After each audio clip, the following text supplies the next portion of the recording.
7-5-3 दशकाचा मेळा, एक तत्वी कळा दावी हरी, तैसे नोहे नाम सर्व मार्गा वरिष्ठ, तिथे काही कष्ट न लागती, आजपाजपणे उलट प्राणाचा, तिथेही मनाचा निर्धारू असे, ज्ञानदेवा जिणे नामे विन व्यर्थ रामकृष्णी पंथ क्रमियला, हरिमुखे म्हणा हरिमुखे म्हणा, पुण्याची गणना कोण करी. प्रस्तुत प्राप्त प्रसंगी प्राप्तस्थळी प्रवचनरूपी सेवेकरता निवडलेला अभंग कैवल्य चक्रवर्ती संत सम्राट, ज्ञानियाचे राजे, योग्यांची माऊली, साधकाचे मायबाप, आळंदी निवासी ज्ञानेश्वर महाराज यांचा 4 चरणाचा हरिपाठ या ग्रंथातील 22व्या क्रमांकाचा अभंग आहे. प्रवचनरूपी सेवेला सुरुवात करण्याच्या अगोदर अल्पसा परिहार देणं आवश्यक आहे.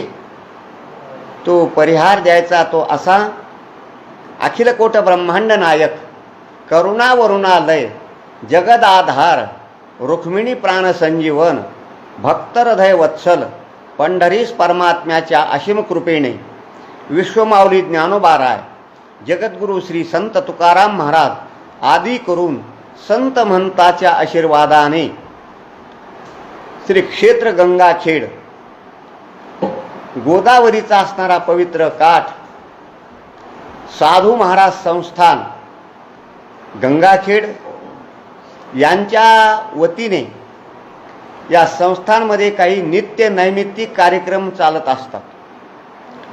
नित्य कार्यक्रम म्हणजे सकाळी समाधीचा अभिषेक, पूजापाठ, होम हवनादी कार्यक्रम, ब्रह्मकर्म, नैवेद्य, वैश्वदेव इत्यादी कार्यक्रम असतात. आणि नैमित्तिक कार्यक्रम म्हणजे आज वैकुंठ निवासी श्री संत प्रल्हाद महाराज कंधारकर यांची पुण्यतिथी आहे.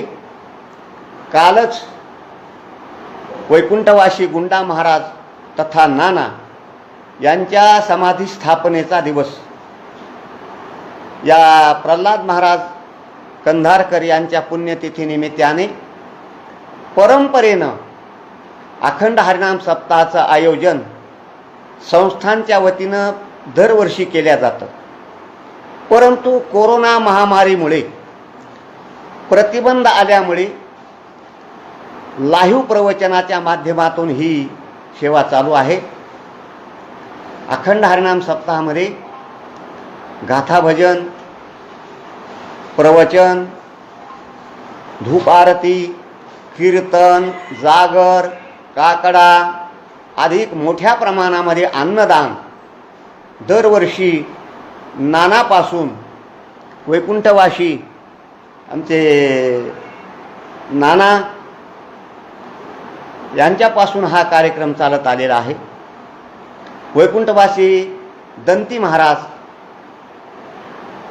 आणि आत्ताचे विद्यमान या संस्थांचे चालक मालक हरिभक्तीपरायण भागवताचार्य गुरुवर्य चैतन्य महाराज कंधारकर हे या परंपरेनं चालत असलेले सर्व कार्यक्रम चालवतात.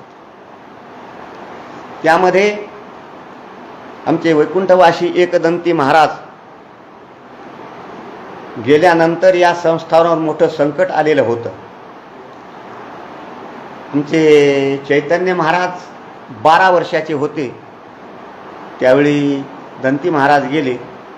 परंतु परंपरेनं जे कार्यक्रम या संस्थांमध्ये चालतात ते कार्यक्रम चैतन्य महाराजांच्या पाठीमागे आमच्या मायबाईनं मोठं बळ दिलं आणि पुढं ते जशाला तसे परंपरेनं कार्यक्रम चालत राहिले आणि पुढं असणारं ते चैतन्य महाराजांच्या हातामध्ये त्या संस्थांची जबाबदारी मायबाईनं सोपवली. पुण्यतिथीच्या निमित्तानं आजचा कार्यक्रम आहे. पुण्यतिथी कुणाची? 3 प्रकार सांगतो म्हणजे आपल्या लक्षात येईल. ज्याचं नाव घेतल्यानंतर पाप जातं त्यांची पुण्यतिथी, ज्यांचं नाव घेतल्यानंतर पुण्य प्राप्त होतं त्यांची पुण्यतिथी, आणि ज्यांचं नाव घेतल्यानंतर सेवा केल्यानंतर मोक्ष प्राप्त होतो त्यांची पुण्यतिथी. माझ्याकडे तिन्ही गोष्टीसाठी प्रमाण आहेत. तुका म्हणे पापे जाती संताची या जपे.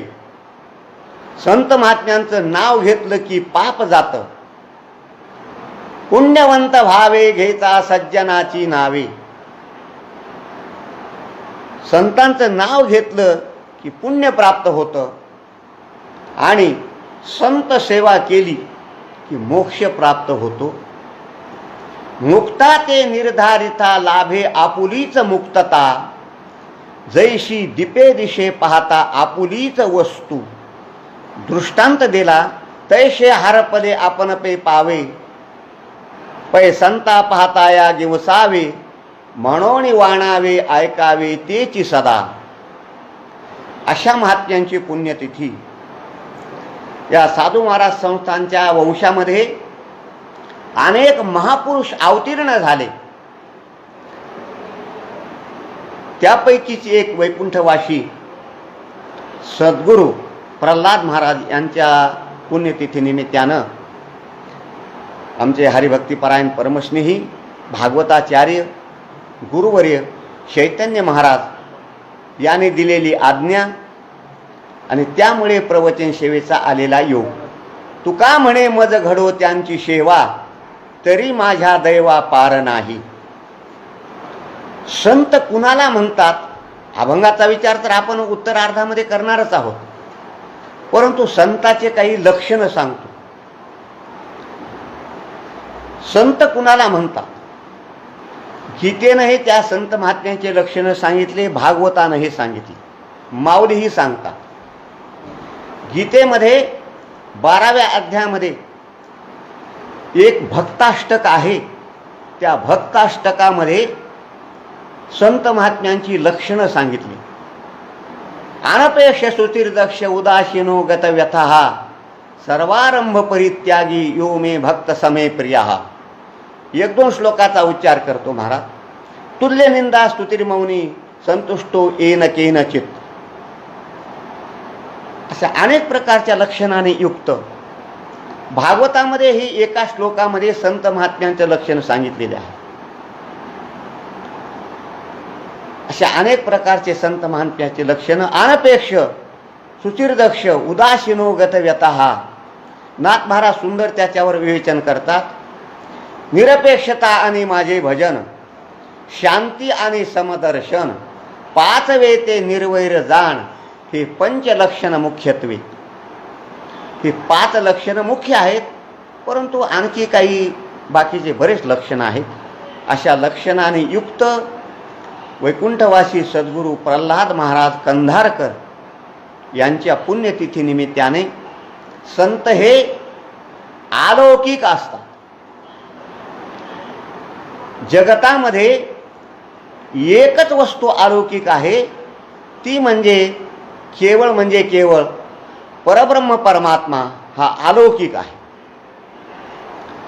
उपाधी भेदानं 3 गोष्टी अलौकिक सांगितल्या. देव, देवाचं नाम आणि संत. अलौकिक कशाला म्हणतात? अलौकिकता आणि अनन्यता याचा समन्वय जर जीवनामध्ये झाला तर आपल्याला सुखाची प्राप्ती होते. अलौकिकता आणि विन्मुखता ही दुःखाला कारण आहे, किंवा लौकिकता आणि सन्मुखता ही सुद्धा दुःखाला कारण आहे. या 3 तत्वाविषयी एखाद्या तत्वावर तरी माणसाचं जीवन अनन्य असावं. संत अलौकिक. अलौकिक कशाला म्हणतात? जे लौकिक जगताला कळत नाही ते अलौकिक, पंचमहाभूताची सत्ता ज्याच्यावर, पंचमहाभूतामध्ये जे अडकत नाही ते अलौकिक, आणि काळाची सत्ता ज्याच्यावर चालत नाही ते अलौकिक.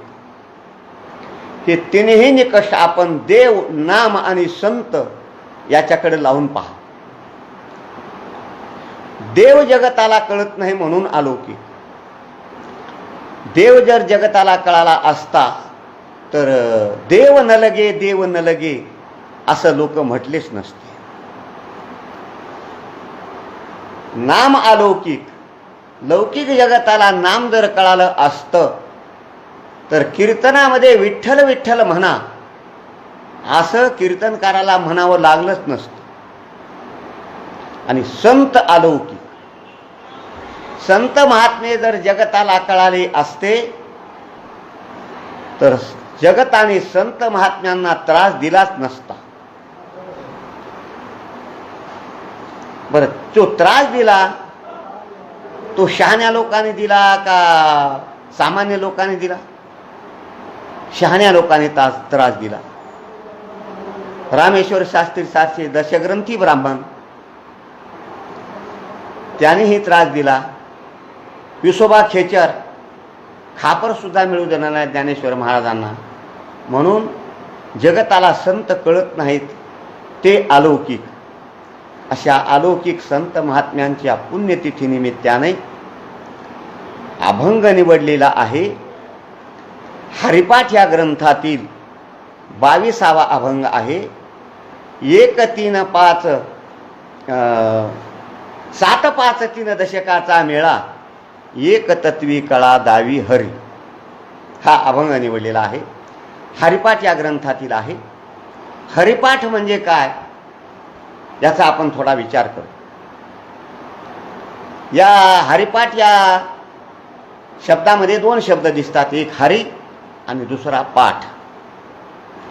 पठ ह्या धातूपासून क ख घ न घ य हा पठ धातूला प्रत्यय लागला आणि पाठ हा शब्द निर्माण झाला. हरिपाठ. पाठ या शब्दाचा अर्थ आहे उच्चार करणे. आणखी सुद्धा हरिपाठ इति हरिपाठा हा, हरिनाम पाठो इति हरिपाठा हा, म्हणजे हरिनामाचा उच्चार करणे याला हरिपाठ म्हणतात. किंवा हरीचा उपदेश ज्या ग्रंथामध्ये केलेला आहे त्याला हरिपाठ म्हणतात. हरिपाठ हा छोटासा ग्रंथ आहे, परंतु तो शास्त्र संमत असल्यामुळे, कारण ग्रंथामध्ये 4 गोष्टी असतात, त्याला अनुबंध चतुष्ट म्हणतात. विषय, अधिकारी, संबंध आणि प्रयोजन हे ज्या ग्रंथामध्ये आहे त्याला ग्रंथ म्हणतात. हरिपाठ या ग्रंथामध्ये 4 गोष्टी आलेल्या आहेत. आपण जर हरिपाठाचा पहिला अभंग जर आपण पाहिला, देवाची द्वारी उभा क्षण भरी तेने मुक्तिचारी साधियल्या. हरिपाठ ग्रंथाचं प्रयोजन, हरिमुखे म्हणा पुण्याची गणना कोण करी. हरिपाठ या ग्रंथाचा विषय, आसोनी संसारे जिव्हे वेगू करे वेद शास्त्रो भारी बाह्या सदा. हरिपाठ या ग्रंथाचा अधिकारी आणि ज्ञानदेव म्हणे व्यासाची खुणा, द्वारकेचा राणा पांडवा घरी. हरिपाठ या ग्रंथाचा संबंध. म्हणून हरिपाठ हा छोटासा ग्रंथ आहे. का निर्माण केला त्याचे थोडक्यामध्ये कारण सांगून आपण पुढे चलू. ज्ञानेश्वर महाराजांच्या अवतारामध्ये मुख्य जर काय असणार महत्त्वाचा भाग काय असेल तर ते ग्रंथ निर्मिती. ज्ञानेश्वर महाराजांनी ज्ञानेश्वरी, अमृत अनुभव, अभंगगाथा, सांगदेव 65 हे पहिल्यांदा 4 ग्रंथ निर्माण केले. परंतु ज्ञानेश्वरी हा ग्रंथ त्याचा अधिकारी कोण? ज्ञानेश्वर महाराज सांगत असताना, अर्जुनाची पाती जे परिशनया योग्य होती ते कृपा करून संती अवधान द्यावे, असा ग्रंथाचा अधिकारी पाहिजे. अनिंदकू अनन्यगती, मग तया प्रती चावळीत जाई जे सुखे, असं म्हटलं. म्हणून ज्ञानेश्वरी हा ग्रंथ अधिकाऱ्यासाठी आहे, विशेष प्रकारचा ते अधिकारी पाहिजे. अमृत अनुभव हे तर ज्ञानी करता आहे, ज्यांना ज्ञान प्राप्त झालेलं आहे त्यांच्यासाठी अमृत अनुभव. अभंगगाथा ही सुद्धा अवघड आहे बरं का. चांगदेव 65 1400 वर्ष ज्याने तपश्चर्या केली, काळाला 1400 वर्ष हुलकावण्या दिल्या, असा महान योगी चांगदेव, त्याला पहिल्या ओवीचं पहिलं टोक कळालं नाही म्हणून आले लोटांगणी चांगदेव. उपदसाची ज्ञानी हे वर्म जाणोनी आले लोटांगणी चांगदेव. म्हणून ज्ञानेश्वर महाराजांच्या लक्षात आलं की सर्वसामान्य लोकांना न झेपणारे ग्रंथ आहेत. म्हणून ज्ञानेश्वर महाराजांनी हरिपाठ या ग्रंथाची निर्मिती केली. तसा हरिपाठ ग्रंथ छोटा आहे, परंतु हाही ग्रंथ सोपा नाही. आता आपण त्याची उपेक्षा करतो. हरिपाठ म्हणण्याकरताना मोठे मोठे विद्वान म्हणतात का, गायनाचार्य म्हणतात का. हरिपाठ म्हणलं दुपारतीला की भाळे भोळे लोक, साधे लोक असतात. परंतु हरिपाठ हा ग्रंथ, त्याच्यामध्ये शास्त्र आहे. ज्ञानशास्त्राच्या दृष्टीनं भाग्यवान कोण, ज्ञानशास्त्राच्या दृष्टीनं करंटा कोण, भक्तिशास्त्राच्या दृष्टीनं भाग्यवान कोण आणि भक्तिशास्त्राच्या दृष्टीनं करंटा कोण, हे हरिपाठामध्ये सांगितलेलं आहे. उपदोनी करंटा नेने अद्वैत वाटा, रामकृष्णी पैठा कैशेने होय. हे ज्ञानशास्त्राच्या दृष्टीनं तो भाग्यहीन आहे. आणि ज्ञानशास्त्राच्या दृष्टीनं भाग्यवान कोण आहे, मोक्षरेखे आला तो भाग्य विनटाला, साधूचा अंकिला हरिभक्त.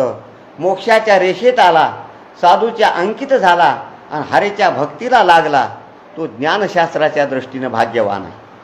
भक्तिशास्त्राच्या दृष्टीनं हरिशीन भजत दैवहात, हे भक्तिशास्त्राच्या दृष्टीनं अभागी आहे. आणि हरी नाम सार जिव्हाया नामाची, उपमा त्या दैवाची कोण बाणी. भक्तिशास्त्राच्या दृष्टीनं तो भाग्यवान आहे. असा हरिपाठ ग्रंथ आहे. त्या हरिपाठ ग्रंथातील हा अभंग आहे. हा अभंग पुण्यतिथीच्या दिवशी निवडण्याचं काय कारण आहे? कारण प्रवचन म्हटलं की ओळी असते. मग प्रवचनाच्या दृष्टीनं तुम्ही अभंग का घेतला, अशी काही श्रोत्यांना शंका येईल. म्हणून शंका समाधान करतो. वैकुंठवासी सद्गुरू प्रल्हाद महाराज कंधारकर याने अगोदर हा अभंग म्हटला आणि नंतर ताबडतोब आपला देहाचा त्याग केला. म्हणून साधू महाराज संस्थानमध्ये पुण्यतिथीच्या दिवशी कीर्तनासाठी हा अभंग घ्यावा असा दंडक परंपरेनं लावून दिलेला आहे. त्या पद्धतीनं मी हा अभंग प्रवचन सेवेसाठी निवडलेला आहे. 7 म्हणजे काय, 5 म्हणजे काय, 3 म्हणजे काय आणि 10 म्हणजे काय. अनेक शास्त्रकारांनी अनेक तत्व सांगितले. सांख्याने 7 तत्व सांगितले. 5 म्हणजे काय, पंच महाभूत, पृथ्वी आप तेज वायू आकाश. 3 म्हणजे काय, 3 म्हणजे 3 गुण, रजोगुण तमोगुण सत्वगुण. आणि 10 म्हणजे काय, 10 म्हणजे 5 कर्म इंद्रिय आणि 5 ज्ञान इंद्रिय. उपस्थ गुद्ध वाणी हात पाय, हे 5 कर्म इंद्रिय आणि 5 ज्ञान इंद्रिय. घ्राण, रसना, स्तोत्र, नेत्र आणि त्वचा, हे 5 ज्ञान इंद्रिय. असे मिळून 7, 5, 3, 10 मिळून 25 तत्व होतात. परंतु हे 25 तत्व मायाकृत आहे. संसार हे जगत हे 25 तत्वामध्ये भरलेलं आहे. कुठे कुठे 36 तत्व सांगितले, हे 25 तत्व, पंच प्राण आणि पंच उपप्राण, हे 25 आणि 10 35 आणि 36वावं मन, असे 36 तत्व सांगितले. आणखी अनेक प्रकारचे तत्व अनेक शास्त्रकारांनी त्यांच्या अनुभवाला आले तसे ते तत्व मांडले.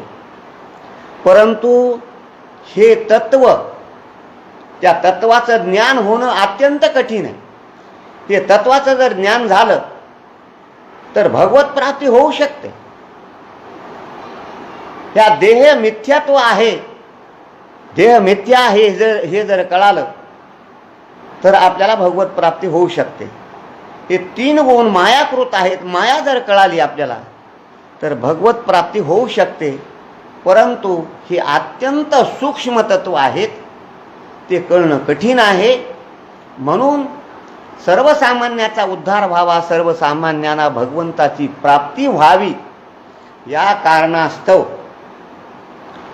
अनेक जे मार्ग आहेत ते मार्ग न सांगता तैसे नोहे नाम सर्व मार्गा वरिष्ठ, तेथे काही कष्ट न लागती. संत महात्म्यांनी अनेक जे मार्ग सांगितले त्यापैकी नाम हा मार्ग सर्वश्रेष्ठ सांगितला. साधक अवस्थेमध्ये भगवंताची प्राप्ती करून घेण्यासाठी साधक प्रवृत्त जो होतो तर त्याच्या समोर अनेक मार्ग येतात. मनुष्य जीवनामध्ये कुठं जायचं हे साध्य आहे आणि कसं जायचं हे साधन आहे. साध्य अगोदर ठरवावं लागतं. कुठं जायचंय हे साध्य आहे ते अगोदर ठरवावं लागतं आणि मग साधनाचा विचार असतो.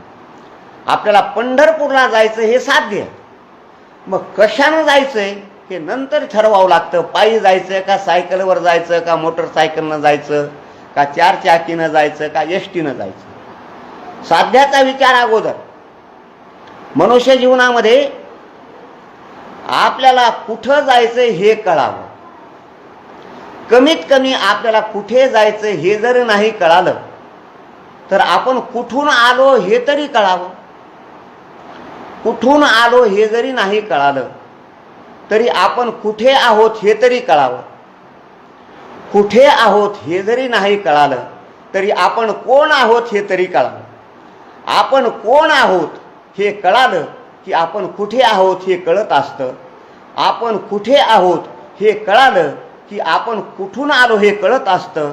आणि आपण कुठून आलो हे कळालं की आपल्याला कुठे जायचं हे कळत असतं. कुठे जायचं हे साध्य आहे. आणि या साध्याच्या प्राप्ती करताना साधकाला अनेक प्रकारचे त्याच्या पुढे साधनं येतात. मग तो साधक गोंधळात पडतो.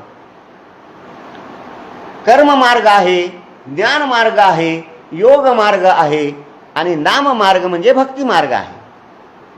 एका साधकानं प्रश्न महाराजांना केला, महाराज मला साध्याची प्राप्ती करून घ्यायची आहे, परंतु साधनं माझ्यासमोर अनेक आली.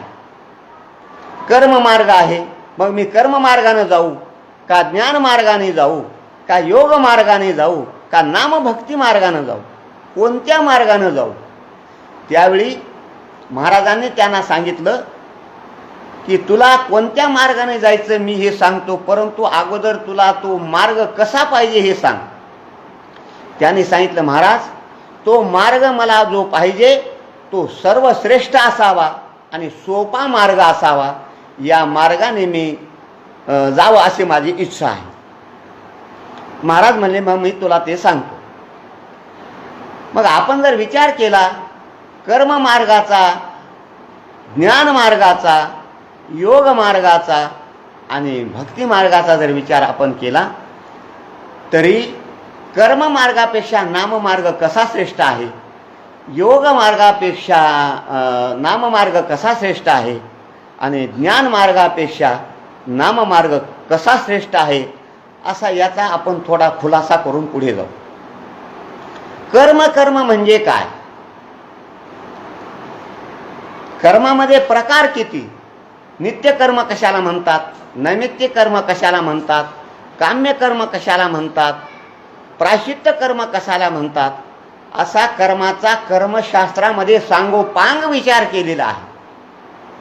परंतु थोडक्यामध्ये सांगतो, कर्म कशाला म्हणतात हे जर तुम्हाला कळून घ्यायचं असेल तर ज्ञानेश्वरीचा 3रा अध्याय पहा, किंवा आमच्या दांडेकर मामानं जी ज्ञानेश्वरी लिहिली त्यामध्ये 2 पानाची प्रस्तावना आहे, ती जर आपण पाहिली तर कर्म कशाला म्हणावं हे आपल्याला लक्षात येईल. परंतु कर्ममार्ग हा अतिसूक्ष्म आहे. मी तुम्हाला सहज एक शब्द वापरतो की आपल्याला उद्या यज्ञ करायचा आहे. उद्या यज्ञ करायचा म्हटल्यानंतर यज्ञाला प्रारंभ होईल का? होणार नाही. का? तर यज्ञाची निश्चिती करण्याकरताना पहिल्यांदा मुहूर्त पाहावा लागेल. नुसता मुहूर्त पाहिला तरी यज्ञाला प्रारंभ होऊ शकत नाही. त्या जागेची निश्चिती करावी लागेल, तरी असणाऱ्या यज्ञाला प्रारंभ होऊ शकत नाही. यज्ञाला लागणारी जी द्रव्य असणारी सामुग्री आहे ती अगोदर गोळा करावी लागेल, यजमान पाहावा लागेल, तरीही यज्ञाला प्रारंभ होऊ शकत नाही. यज्ञ पूर्ण होईपर्यंत त्या यज्ञावर संकट येणार नाही याची अगोदरच तयारी करावी लागेल, तेव्हा कुठे यज्ञ नावाच्या कर्माला प्रारंभ होऊ शकतो. याचा जर आपण विचार केला, हे कर्म झालं. परंतु मी तुम्हाला सहजच म्हटलं की नाम घ्या. आता नाम घ्या म्हटल्यानंतर नाम घेण्यासाठी मूर्ताची गरज नाही, नाम घेण्यासाठी विशिष्ट प्रकारच्या जागेची गरज नाही, नाम घेण्यासाठी द्रव्याची गरज नाही, साधन सामुग्रीची गरज नाही. आणि नाम घेण्याकरताना संकट कोणतं येईल याचीही सुद्धा काही गरज नाही. एक एक मी प्रमाण देऊन आपल्याला पुढे जातो. काळ वेळ नाम उच्चारिता नाही, दोन्ही पक्ष पाही उद्धरती. नाम घेण्याकरताना काळाची वेळेची काही गरज नाही. चिंतनाशी नलगे वेळ सर्व काळ करावे. म्हणजे नाम घेण्याकरताना कोणत्या प्रकारचा प्रतिबंध नाही, वेळेचा प्रतिबंध नाही, काळाचा प्रतिबंध नाही. नाम घेण्याकरताना द्रव्याची गरज नाही. नाम घेता नलगे मोल, नाम मंत्र नाही खोल. काही द्रव्य खर्चायची वेचायची गरज नाही. नाम घेण्याकरताना विशेष प्रकारच्या विशिष्ट जागेची गरज नाही. जिथे तुम्ही आहेत तिथं नाम घेऊ शकता. प्रमाण देतो म्हणजे आपल्या लक्षात येईल. नामाचे चिंतन प्रगट पसारा, असाल ते करा जेथे तेथे. म्हणजे नाम घेण्याकरताना विशिष्ट प्रकारच्या जागेची गरज नाही, कोणतं संकट येईल म्हणून त्याची काही गरज नाही. उलट नामाच्या चिंतने 12 वाटा पळती विघ्ने. म्हणून त्या कोणत्याच प्रकारची गरज नाही. यज्ञ नावाच्या कर्मा करताना सगळ्यात एवढे प्रतिबंध असल्यामुळे कर्मापेक्षा नाम श्रेष्ठ. पुरावा देतो म्हणजे आपल्या लक्षात येईल. नारद भक्ती सूत्रामध्ये नारद महर्षीनं कर्मापेक्षा, ज्ञानापेक्षा, योगापेक्षा भक्ती श्रेष्ठ आहे असं एक सूत्र वापरलं. सातु कर्म ज्ञान योग अधिक अपितरा भक्ती. कर्मापेक्षा, ज्ञानापेक्षा, योगापेक्षा भक्ती श्रेष्ठ आहे असं नारद महर्षी म्हणतात. आपला एक विचार संपला, कर्मापेक्षा नाम श्रेष्ठ. दुसरा विचार सांगतो, ज्ञानापेक्षा भक्ती म्हणा, नाम म्हणा श्रेष्ठ आहे. नाम घेणे म्हणजे भक्तीच आहे. पुढे त्याचा विस्तार मी एका वाक्यामध्ये सांगून द्या.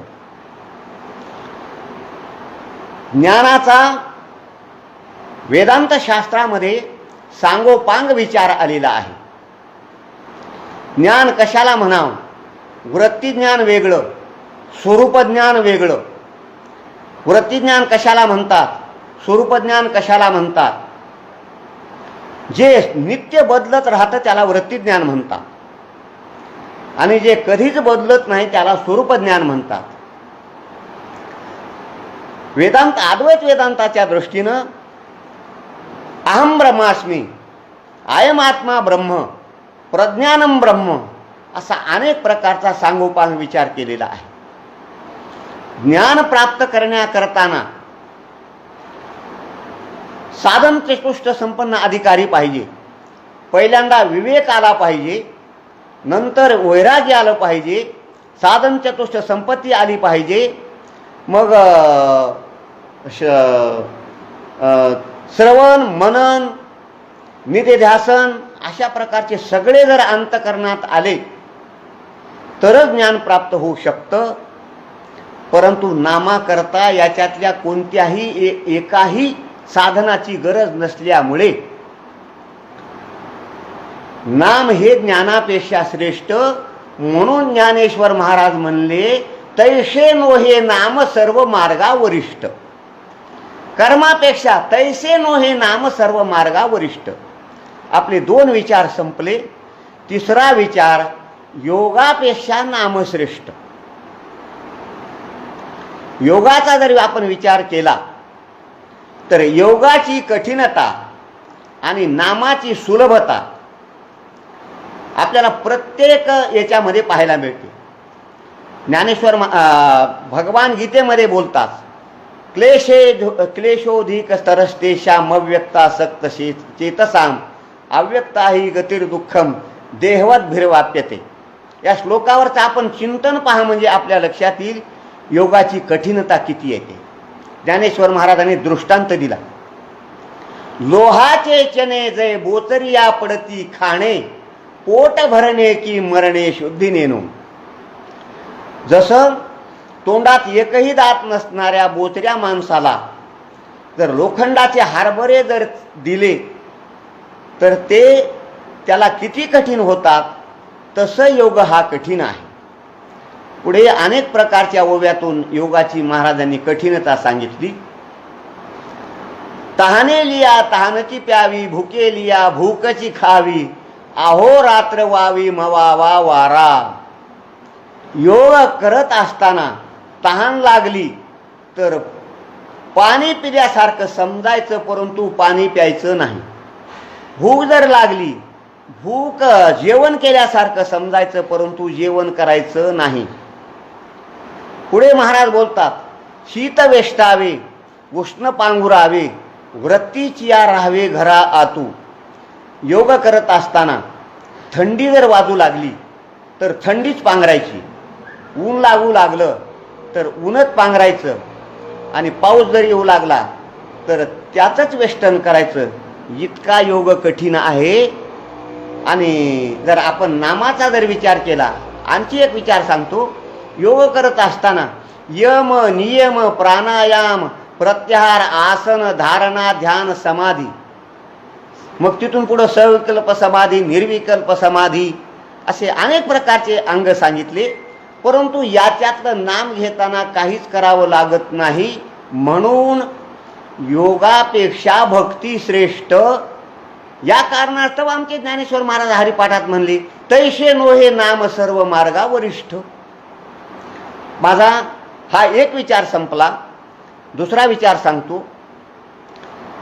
कर्म काय करतं, ज्ञान काय करतं, योग काय करतो आणि नाम काय करतं. कर्म चित्त शुद्ध करतं, ज्ञान मोक्ष प्राप्त करून देतं, योग वृत्तीचा निरोध करतो आणि नाम भक्ती ही भगवंताची प्राप्ती करून देते. कर्म चित्त शुद्ध करतं, परंतु भगवंताची प्राप्ती करून देत नाही. ज्ञान मोक्ष प्राप्त करून देतं, परंतु भगवंताची प्राप्ती करून देत नाही. योग चित्तवृत्तीचा निरोध करतो, परंतु भगवंताची प्राप्ती करून देत नाही. नाम हे भगवंताची प्राप्ती करून देतं. म्हणून कर्म ज्ञान योग याच्यापेक्षा नाम श्रेष्ठ.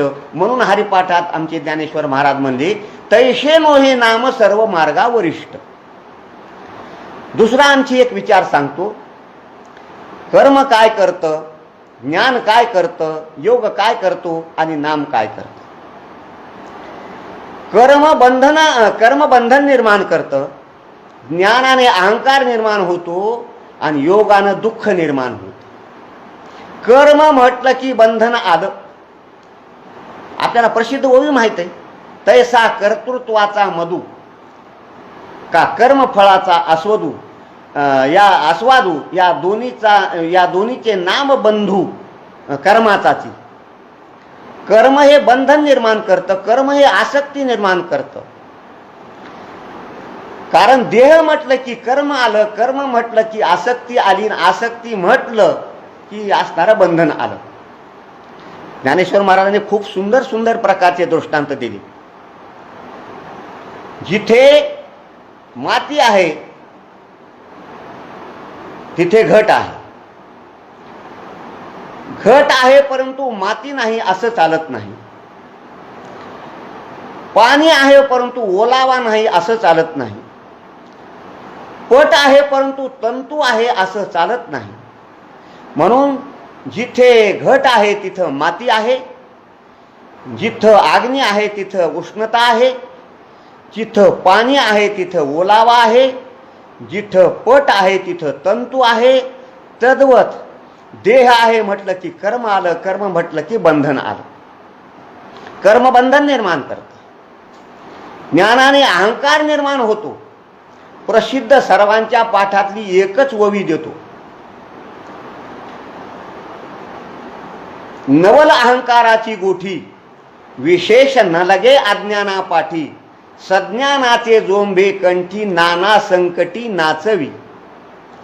मला काही येत नाही म्हटलं की अहंकार त्याच्या पाठीमागं लागतच नाही, आणि मला काहीतरी येतं म्हटलं की अहंकार त्याच्या भोवकांडीवर बसल्याशिवाय राहत नाही.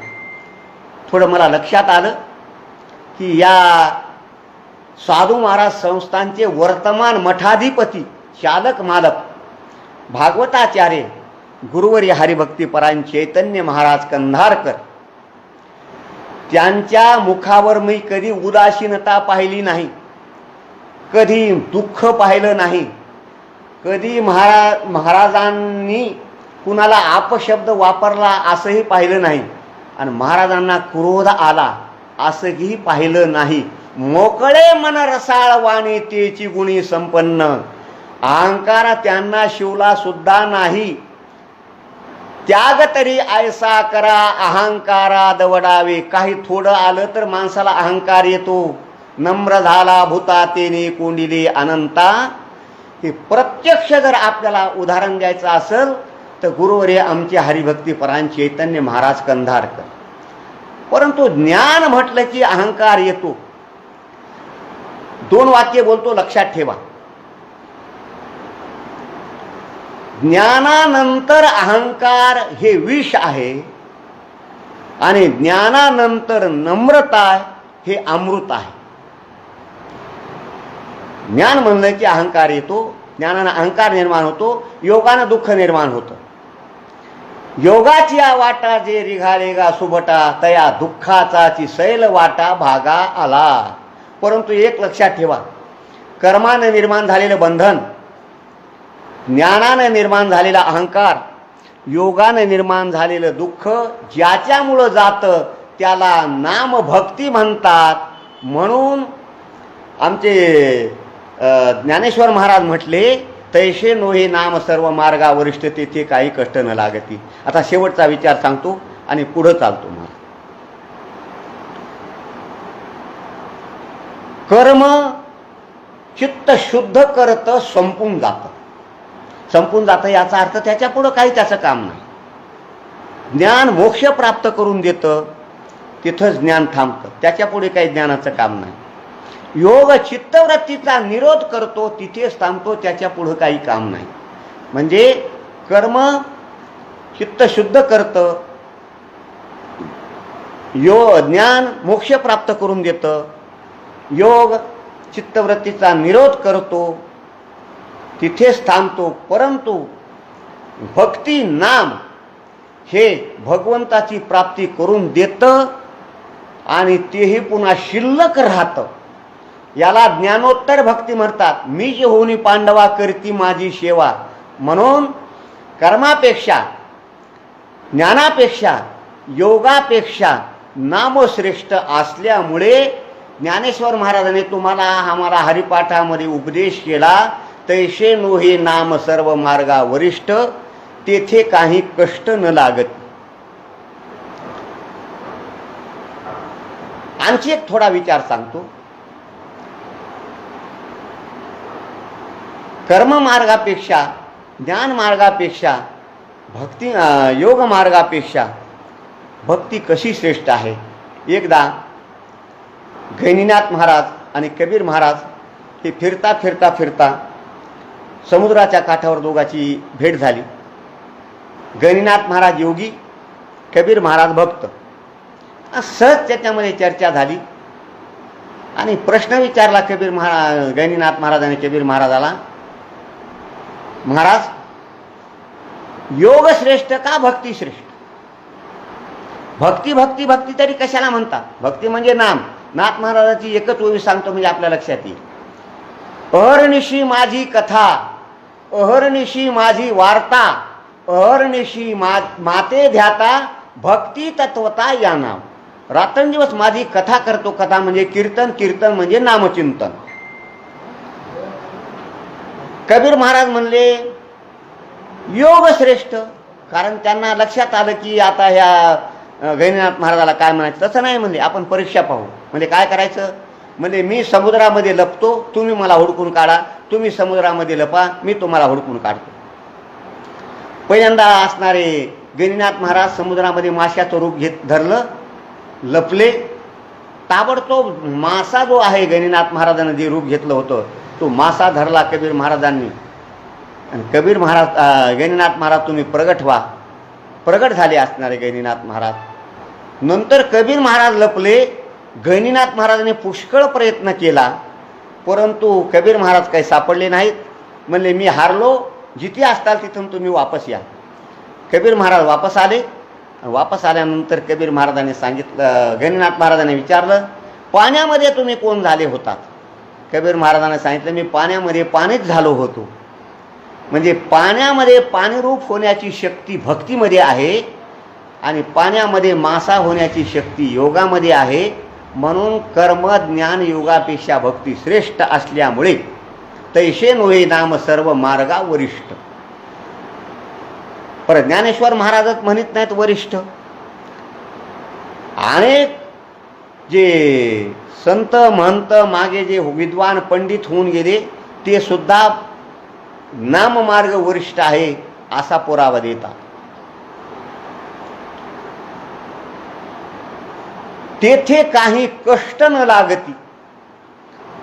नाम घेण्यामध्ये कोणत्याही प्रकारचे कष्ट लागत नाहीत. बाकीच्या साधनाला कष्ट लागतात आणि या साधनाला, नाम ह्या साधनेला कष्ट लागत नाही. एका जणानं महाराजाकडे तक्रार केली, महाराज मला उभा टाकून नाम घेता येत नाही, कष्ट पडतात. महाराज म्हणले मग तुला उभा टाकून नाम घेता येत नाही ना, मग बसून घे. महाराज मला बसून सुद्धा नाम घेता येत नाही, मला बसता येत नाही. महाराज म्हणले मग तू झोपून नाम घे. निजल्याने गाता उभा नारायण, बैसल्या कीर्तनी प्रेमे ढोले. म्हणून एवढ्या असणारे बाकीच्या साधनाला कष्ट आहेत, नाम या साधनेला कष्ट नाहीत. म्हणून सर्वश्रेष्ठ साधना कष्ट नाहीत आणि सोपी साधना. नाम संकीर्तन साधन पै सोपे. खरं वर्म तुम्हाला आम्हाला संत महात्म्याने सांगितलं, सोपे वर्म आम्हा सांगितले संती टाळ दिंडी हाती घेऊन नाचा. म्हणून तैसे नोहे नाम सर्व मार्गा वरिष्ठ, तेथे काही कष्ट न लागत. पुढे एक साधन सांगितलं, आजपाजपणे उलट प्राणाचा, तेथे या मनाचा निर्धार वासे. आजपाजप म्हणजे आता आपला जो जप चालू आहे ना तो जप वेगळा आणि आजपाजप वेगळा. आपण श्वास घेतो सोडतो, श्वास घेताना आपण काय म्हणतो आणि सोडताना काय जप चालू असतो. तर सोहम हा आजपाजप आहे, परंतु अहम हा आपला जप असतो. अहम आणि सोहम. परंतु सोहम हा जप याला आजपाजप म्हणतात. तो जप जर आपल्याला जर करायचा असेल तर मनाचा निर्धार पाहिजे, मनाचा निश्चय पाहिजे, मन एकाग्र केलं पाहिजे. मन एकाग्र होणं ही साधी गोष्ट नाही महाराज. अनेक सांगितले मन हे चंचल आहे. चंचल हे मन कृष्ण, अर्जुनासारख्याने तक्रार करावी. मग ते मन एकाग्र जर आपलं झालं त्या तत्वावर, तर आजप नावाचा जप होतो. की साधना कठीण आहे म्हणून सोपी साधना सांगितली. तैसे नोहे नाम सर्व मार्गा वरिष्ठ, तेथे काही कष्ट न लागत. ज्ञानेश्वर महाराजांना विचारलं, तुम्ही आम्हाला सोपा मार्ग सांगितला महाराज, परंतु तुम्ही काय करता?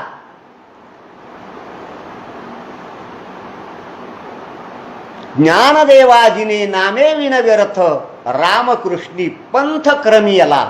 पंथ म्हणजे मार्ग. ज्ञानेश्वर महाराज म्हणतात, जीवनामध्ये जो नाम घेत नाही त्याचं जगणं व्यर्थ आहे. ज्ञानदेवाजिने नामे विन व्यर्थ, नाम घेतल्या वाचून जो जगतो त्याचं जीवन व्यर्थ आहे. आणि रामकृष्ण पंथ क्रमियला, मी काय केलेलं आहे? रामकृष्ण नामाचा पंथ, त्या मार्गानं माझं मार्गक्रमण चालू आहे. म्हणून तुम्ही सुद्धा नामचिंतन करा, नाममार्गानं जा. तैसे नोहे नाम सर्व मार्गा वरिष्ठ, तेथे काही कष्ट न लागती. आणि हरिमुखे म्हणा, हरिमुखे म्हणा, पुण्याची गणना कोण करी. तुम्ही हरिमुखानं म्हणा. पाठ या शब्दाचा अर्थ आहे उच्चार करणे. हरीचा नामाचा उच्चार करा, द्विरुक्ती वापरली. हरिमुखे म्हणा असंच महाराज का म्हणले? तर रू धातूपासून हरी हा शब्द तयार झाला. हरी म्हणजे हरण करणे. जो पापाचं हरण करतो नाम घेतल्याबरोबर त्याला हरी म्हणतात. ज्याचा वर्ण हरित आहे त्याला हरी म्हणतात. म्हणून महाराजांनी एक अवतार हरीनं घेतला, म्हणून हरी अवतार घेतला. ज्यावेळी गजेंद्र असणारा संकटात अडकला त्यावेळी विष्णूनं अवतार घेतला. तो अवतार हरी या नामानं घेतला म्हणून त्याला हरी म्हणतात. यज्ञाचा आविर्भाग मी हरण करतो म्हणून त्याला हरी म्हणतात. हरी हे नाम अत्यंत महत्त्वाचं आहे आणि हरी सोपं आहे. महत्त्वाचं आहे हे सोपं आहे. नाथ महाराज बोलतात, वेदाचे हे बीज हरी हरी अक्षरे, पवित्र सोपारे तेची एक. वेदाचा बीजमंत्रच हरी आहे म्हणून ते पवित्र आहे.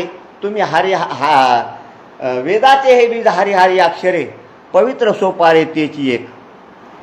म्हणून असं हरिमुखे म्हणा, हरिमुखे म्हणा. द्विरुक्ती का वापरली? तर आदरात द्विरुक्ती. आदर म्हणजे एखाद्या माणसाला जर आपण जर आग्रहाचं आमंत्रण दिलं तर जरूर जरूर येणे अशी द्विरुक्ती वापरतो. म्हणून महाराजांनी हरिमुखे म्हणा ही हरिमुखे म्हणा ही तृतीय आहे. आणि मग असं जर आम्ही काय जर केलं तर पुण्याची गणना कोण करी. आता इथं पुण्याचं मोजमाप कोणीच करू शकत नाही असं महाराज म्हणतात. कारण अनेक प्रकारचे पुण्य शास्त्रामध्ये सांगितले, परंतु नामानं जे पुण्य तयार होतं त्या नामाच्या पुण्याची गणना कोणी करू शकत नाही.